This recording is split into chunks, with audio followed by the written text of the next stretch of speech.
Thanks for visiting the Finding Kultur channel.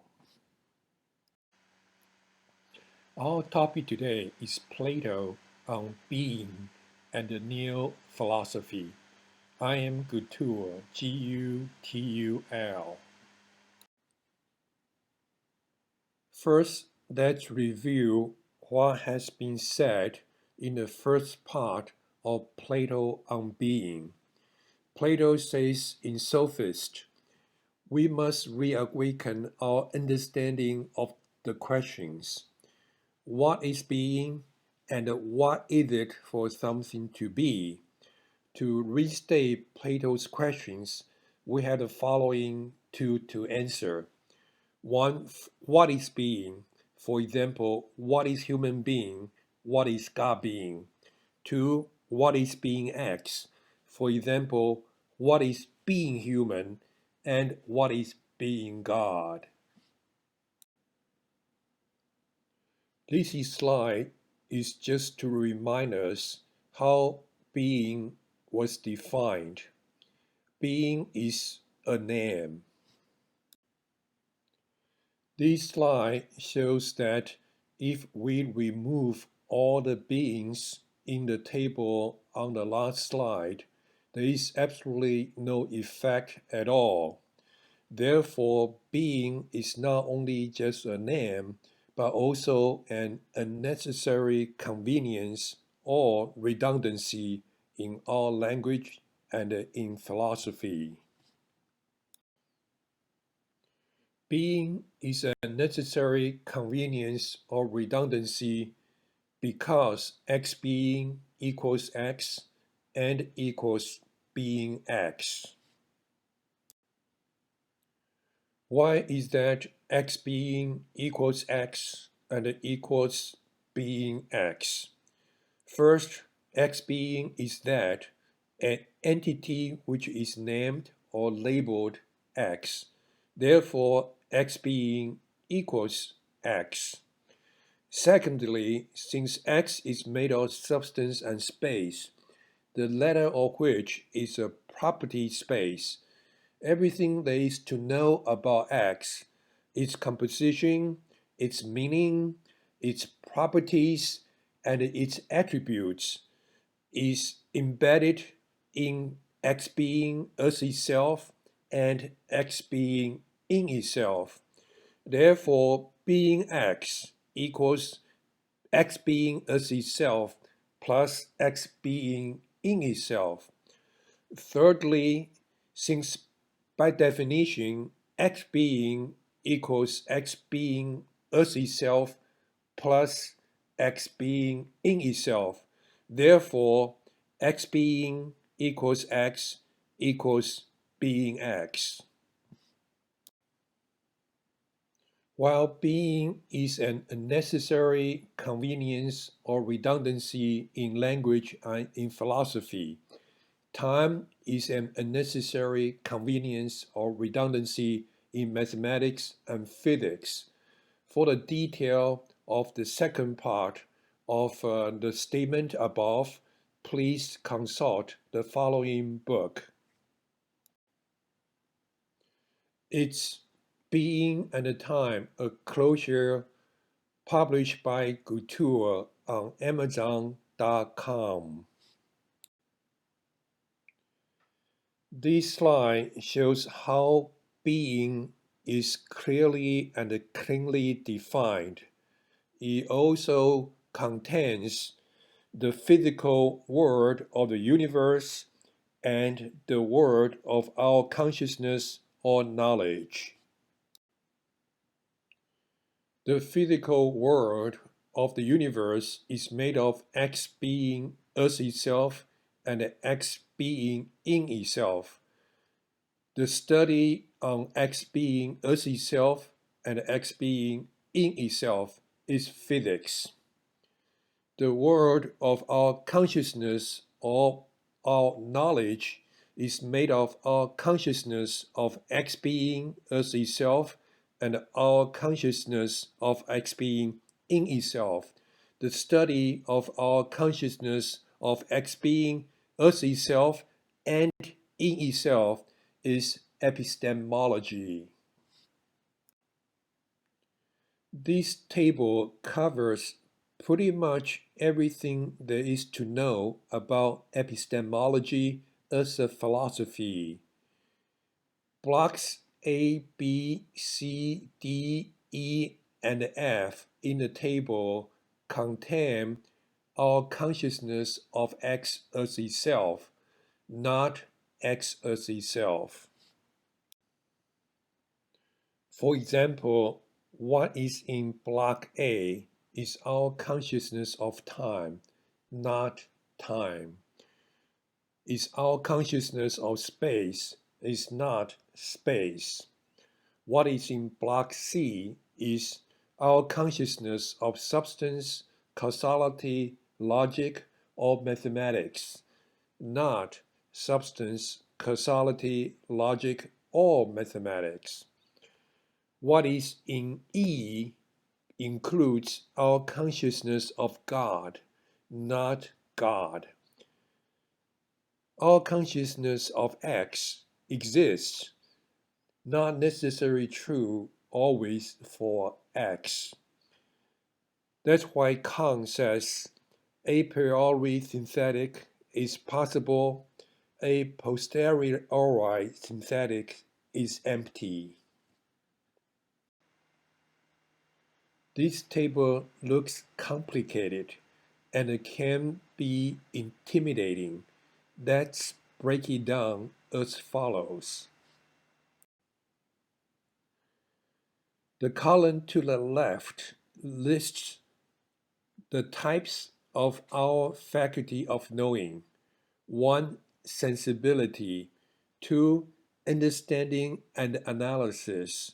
3. Reasoning and synthesis.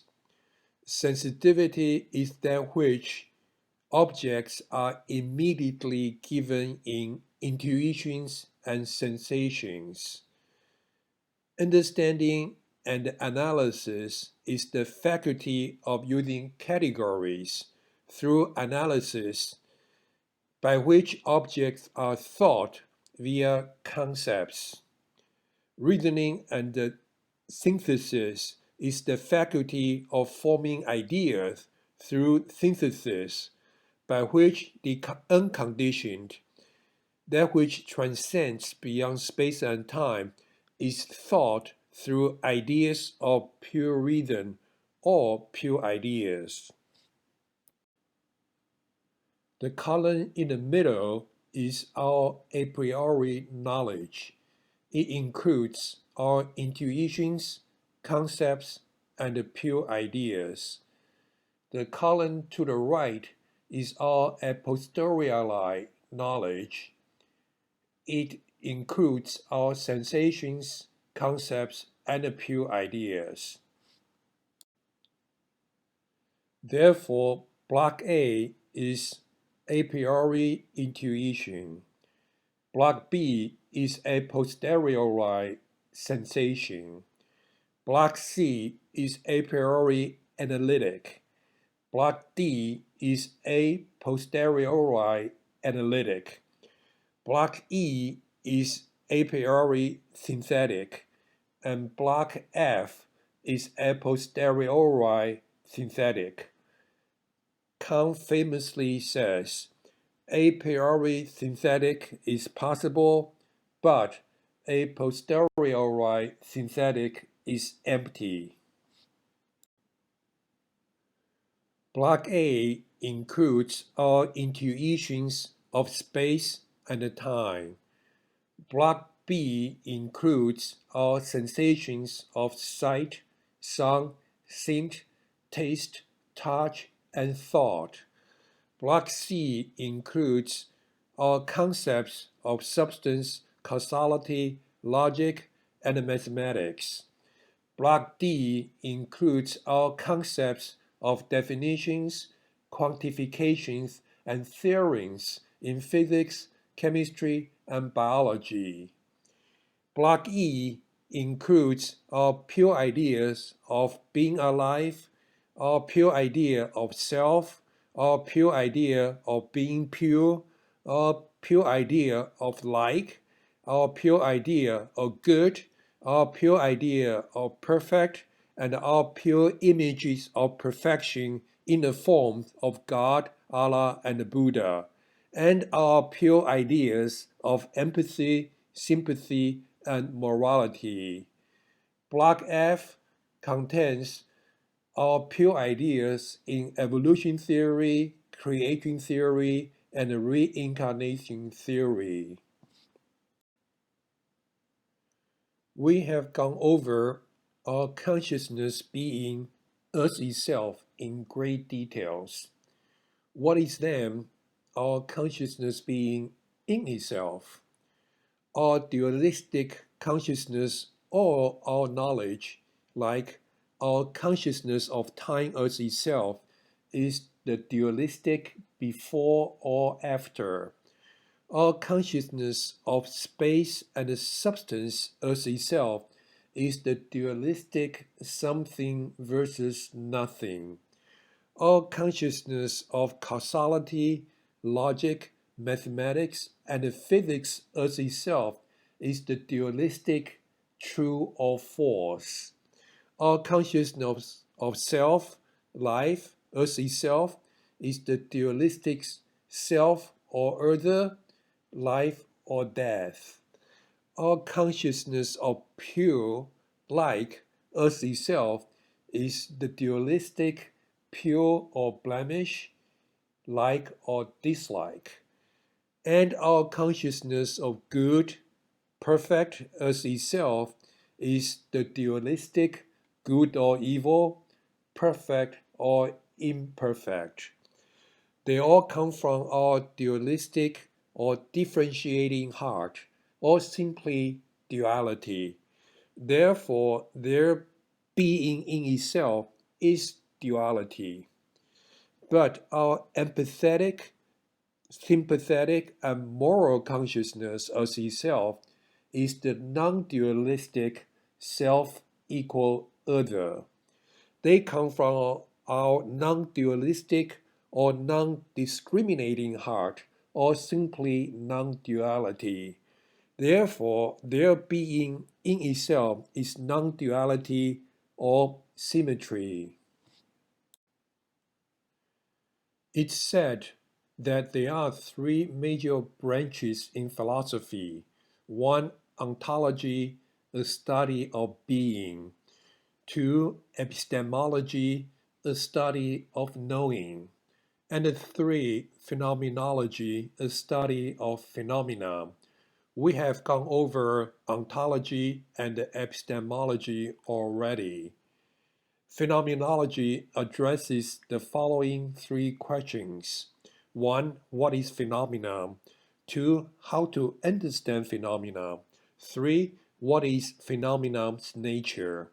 The answers are in blocks B, C, and D.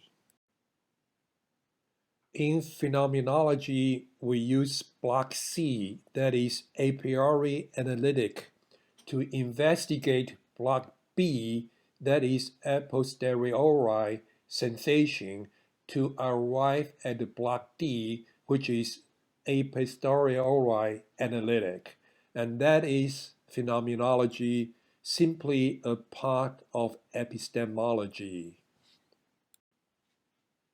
We said earlier, being is a necessary redundancy in our language and philosophy, and time is a necessary redundancy in the language of mathematics and in physics.